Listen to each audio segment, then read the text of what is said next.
Are you a kid whose OCD bosses you around and tells you not to do things or something bad will happen? We're going to be talking all about that. Stay tuned. That's what's up next.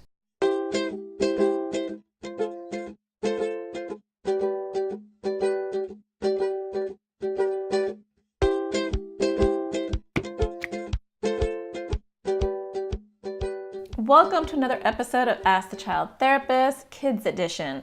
My name is Natasha Daniels, and I'm a child therapist who makes videos for kids with anxiety and OCD.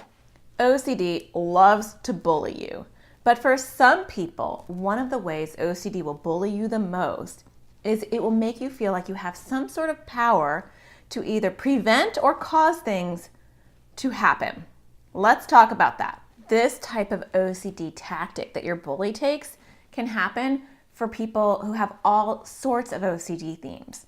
So you could be afraid of germs and another person can have OCD and they could be afraid of throwing up, and both of your OCDs will make you think that you have some power to control the outcome of what could happen. So it is a weapon that OCD uses across the board, and that's why I thought it might be good to talk about. So for starters, OCD may have you avoid things. It kind of goes something like this. I don't think you should touch that. If you touch that, something bad is gonna happen. You're not gonna wear that today, are you? Because if you wear that, something bad is gonna happen. Do you remember last time you wore that? It didn't go well. If you wear it again, I'm afraid that we might have a repeat. I think that you should probably not touch that area. Because if you touch that area, I think something drastic is gonna happen. OCD will convince you that if you do or put something on or touch something, that you will cause something bad to happen. Now that will look different depending on your OCD theme. So it might mean something bad will happen to your family, or it might mean that somebody's gonna throw up today, or it might mean that you're gonna throw up today. It doesn't matter. It's different for each kid depending on your OCD theme. But the main point is it's telling you that you have some power to control that. The second thing that OCD will do is instead of telling you to avoid things, another little lie it tells people is that you need to do things. So it kind of goes like this. You know that thing that I always tell you to do? You should do it right now, just in case. Hey, if you don't do it, something bad's gonna happen. Do you remember yesterday when I had you do that thing? Do it again. Or else. You do it, or otherwise you're gonna be responsible for whatever happens today. You don't want that bad thing to happen, do you? Then do what I just told you to do. Now I'm kind of making OCD sound like a mean bully, and I'm doing it on purpose, not to freak you out, but that's how it sounds in your head. It's telling you that you either need to not do something or to do something. Otherwise, whatever you're fearing the most is going to happen. So we want to challenge that because OCD is lying. Do you remember when I did the YouTube video on how OCD and anxiety lied to you? If you don't remember or you didn't watch it here because OCD lies to you. That's its secret weapon. And the way that you start to beat OCD is you start to question its lies. So if you have the power, if you have some magical power to make bad things happen, can you make good things happen? Okay, let's try it because I would love for you to maybe cause yourself to get $1 million. So let's think really hard. Okay, create the $1 million. Go ahead, put your hand out. Let's do it together. Think about your $1 million. Is it there yet? Is it there yet?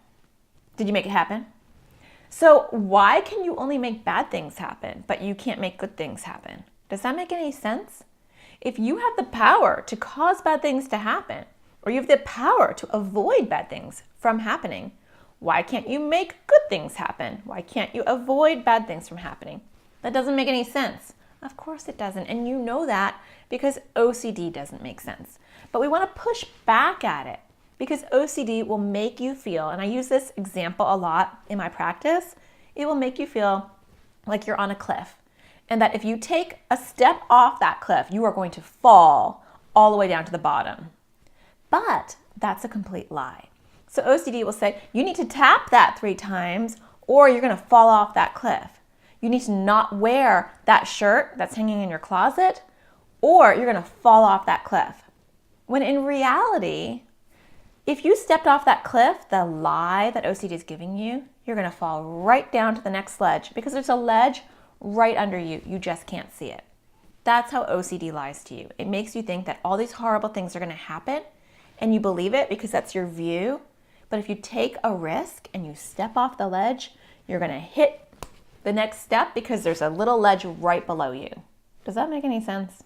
Have you ever watched The Wizard of Oz? The whole purpose of The Wizard of Oz is there's this big Oz. He's scary, he's got a big voice, he seems all powerful. And at the end of The Wizard of Oz, spoiler alert for The Wizard of Oz, it's just this little guy behind a curtain who has no power and isn't scary at all. Welcome to OCD. OCD is Oz. That is what OCD is. It's making it seem very scary and powerful, but when you call its bluff, it has no bite. It's all bark, no bite. And so unfortunately, most kids don't do this because they're like, well, I should just wear this just in case. Or I should avoid that just in case. Or, I'm just going to wash my hair 5 times just in case. Or I'm just going to bring this with me wherever I go just in case. I know it doesn't make any sense, but just in case. Well, your just in case is your OCD winning. And so what if you do the opposite? And I know that's really scary because your OCD will see patterns because OCD loves to make connections. So when something bad happens, let's say you're afraid that someone's going to throw up. Well, everything you're wearing that day has become a pattern to your OCD. So your OCD will say, these are all the things that you did today. Now you can never do them again because that equals seeing something that's very upsetting. That's ridiculous. That's a coincidence. So you want to be careful about your OCD patterns because it will look for patterns, it will find patterns, and it will tell you to believe in those and create rules based on those patterns. You cannot wear any of these clothes. You cannot do any of these activities because when you did that, something bad happened. You need to do this, this, and this, and this to prevent something bad from happening. That's ridiculous. So say to your OCD, that's ridiculous. OCD, you're lying to me, and I'm going to do a bunch of experiments. So this is what I'm going to do. I'm going to take the shirt that I'm afraid to wear, and maybe I'll start with just touching it because maybe it's too overwhelming and scary for me to wear it. Fine. But I'm going to still push back at you, and I'm going to touch it. And then I'm going to go through my day. Now, my OCD is going to be like this. Patterns, patterns, and it's going to try to prove to you that it was a bad idea to go against its rules because it's a bully. Hey, you listen to me. I say you don't touch that shirt. Why are you touching that shirt? It gets very upset. And so it will try to make a connection for you. I told you not to wear that shirt, and you went and touched it. Guess what happened today? It was a bad day, right? It wasn't a bad day. It was a regular day. But if you're looking for some sort of connection, you're going to find it. Look at this picture. If I said to you, everybody who's wearing a red shirt in this picture, they're bad people. So be really careful about all the bad people that are surrounding you. Then you're going to look at this picture and you're going to say, oh my gosh, look at all the bad people in this picture. You wouldn't have even noticed the red shirted people if I hadn't told you to look for that pattern. So be careful because OCD loves to make connections, loves to prove you wrong and show you that it's boss because it wants control.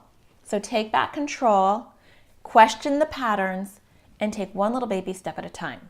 So if it tells you not to touch something or not to wear something or not to eat something, not to do something because something bad will happen, then you take your little tiny steps towards doing it.